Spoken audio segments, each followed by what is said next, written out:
Hello everybody, Francesco here from Movement Monastery, and today I want to give you a couple of different tools you can use to help you with developing either your vaults and parkour or some of your breakdancing power moves or maybe some of your gymnastic skills. These all follow a simple rule of the shoulder lean. What is the shoulder lean? The shoulder lean is being able to put your shoulder past your hands. So if I can put my shoulders over my hands, this is a stacked position.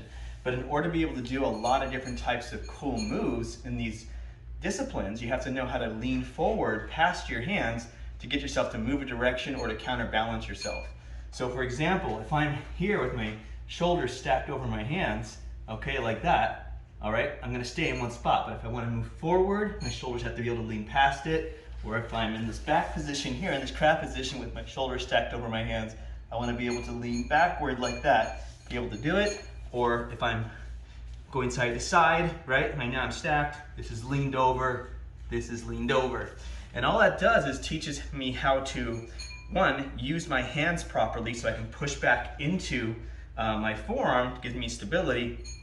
And it also teaches me how the outside part of my shoulder really has to engage, and I have to have a lot of control over that. This is something along the lines of called straight arm strength, though you can get away with a little bit of bending, which I tend to do myself quite a lot. So the thing is that this is going to require a lot of strength in the side you're leaning into, okay? So if I'm leaning backward, it's going to be required a lot of strength in the tricep area and the back area, back here in the lats and everything like that. If I'm leaning forward like that, it's going to require a lot of bicep in front of deltoid. If I'm leaning sideways, then based on where my hands are placed, okay, it's going to be a lot of lateral delt development and then tricep as well. So the first thing we need to be doing is learning how to do these leans, okay? So the first thing I want you to learn how to do is on your hands and knees here, you can have your hands turned out or forward. It just depends on what's comfortable for you for right now. But what I'm gonna have you do is you have your arms here, try to get to elbow straight lockout. For me, I have to do a light bend because I have issues with my elbows. So I'm going to lean forward, my shoulders going past my hands like that. Okay, get a little closer for you here to see. But I'm leaning forward, I'm gonna hold this position and feel how it loads up my biceps and front delt in that position. If this feels fairly simple for you, you can start to extend your legs out behind you, maybe even hold a hollow shape as you lean forward.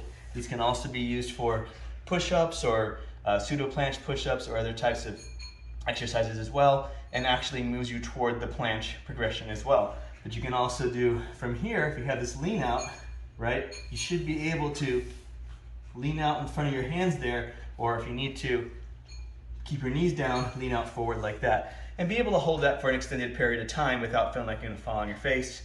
You wanna develop that strength. Hands forward, sideways, and backwards, all are great for you. The more backwards they are, the more it's gonna develop your bicep because it's gonna be pure strength. If you have them forward, you're gonna feel more development in the forearm, and then the fingertips and everything like that, because that's going to be stressed more. So I like to usually keep my hands turned out for that. For backwards, okay, from my crab walk position here. From here, what I'm going to be doing is I have to just slightly lean back. So I want my hips as high as possible for now, okay, and then I'm going to lean back slightly. You're going to feel it immediately become very difficult here to be able to hold this position. Your triceps are going to become super engaged here. So right here, right, and as they come back, they're gonna really start to work. They might even cramp up on you. And that's okay, right? Try them in different positions. Fingers forward. This is even harder because now you don't have the fingers for helping you. Fingers backward. In this position will be slightly easier, but will hurt your wrist more because you're gonna be putting more pressure in that position. Side to side.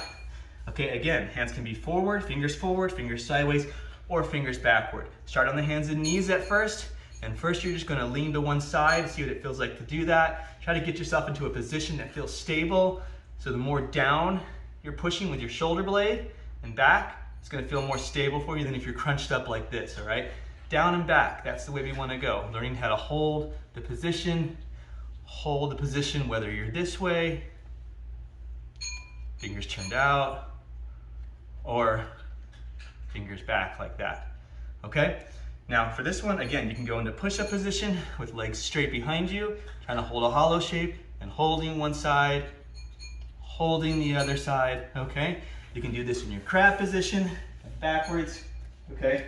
Leaning to one side like this, leaning to the other side like that, All right, getting a feel for all the different positions you might get into while doing this. Now, we're gonna take this up to the next level with this, okay?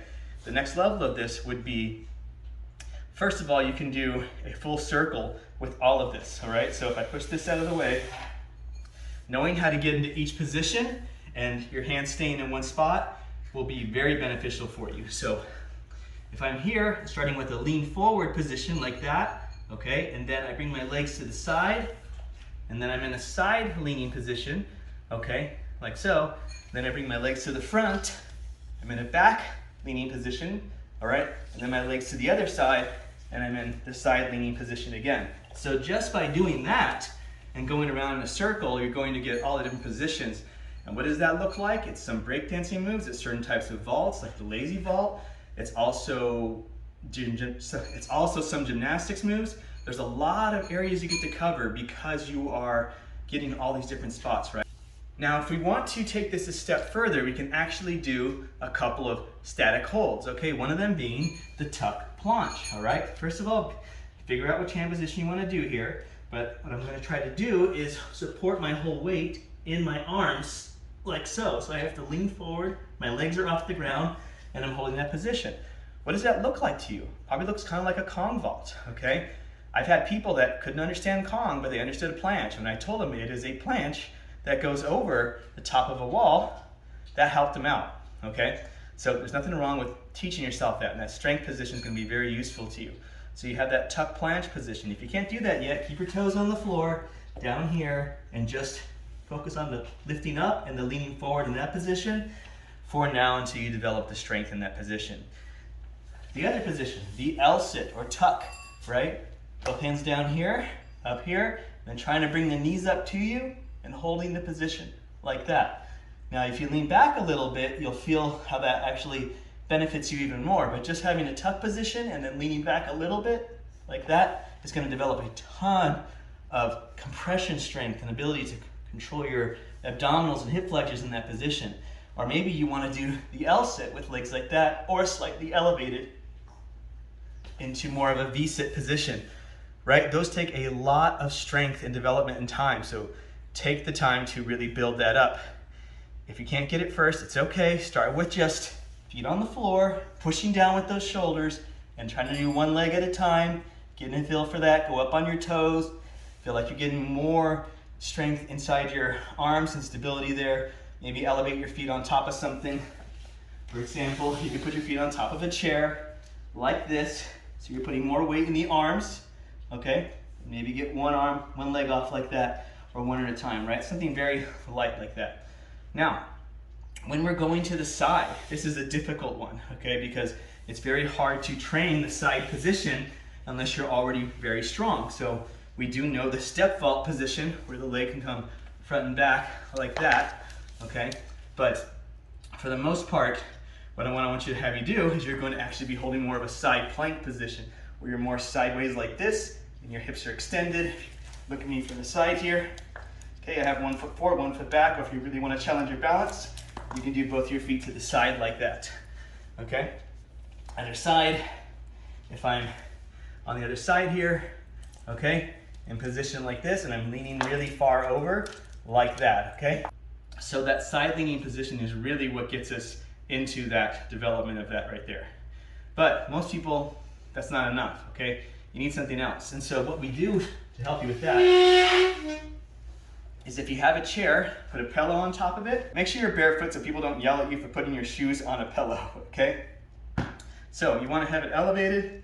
You're going to put 1 foot on top, like so, and you want the pillow here because it allows your leg to roll, and you need to have it to be able to move like that. Otherwise, you're going to roll over this really hard part of the chair, and it's not going to be very comfortable, and you won't want to practice this, okay? So from here, I have my leg on top, and I'm going to support myself in the side of the arm here, get a nice lean. Notice I have my shin on the ground here. You can also do this with your shin on the ground like that so that you can get the strength in that position without having to use the chair. But I like the chair because it gives you the ability to swing forward and back. So from here, then I can swing my leg through. And this really gets us used to the position and the coordination of bringing the leg around and underneath. So we have a leg on top, other arm here. I support myself. Again, you can do it just on the shin if you want, and get that lean to the side. And then I have my foot on top, and then I can get this swing through motion going on like that. And yes, the chair might move around a little bit. Just, you can put a yoga mat underneath it, put some rubber floor stoppers underneath it to keep it from doing that. But for the most part, this is a really useful tool in developing that, right? So what do we got? We got all these different things. We have hands in these positions, getting our shoulder leans in all those different positions. We have our extended positions, or the L sit. We have the tuck planche, all right? And then you have the leg up on the chair version with the pillow. You can also, again, do this on the floor, just like this, by leaning into that way to develop that sideways position, taking pressure off your wrist by having the shin down, and then you can put your leg up on top of this pillow like that to help you with that, right? Lots of different ways to go about doing it. There's a couple of other fun ones which I'll explore later on, but I think this is a great place for most people to start, and I think you should too. All right, everybody, thank you very much. Have a great day. Keep on moving.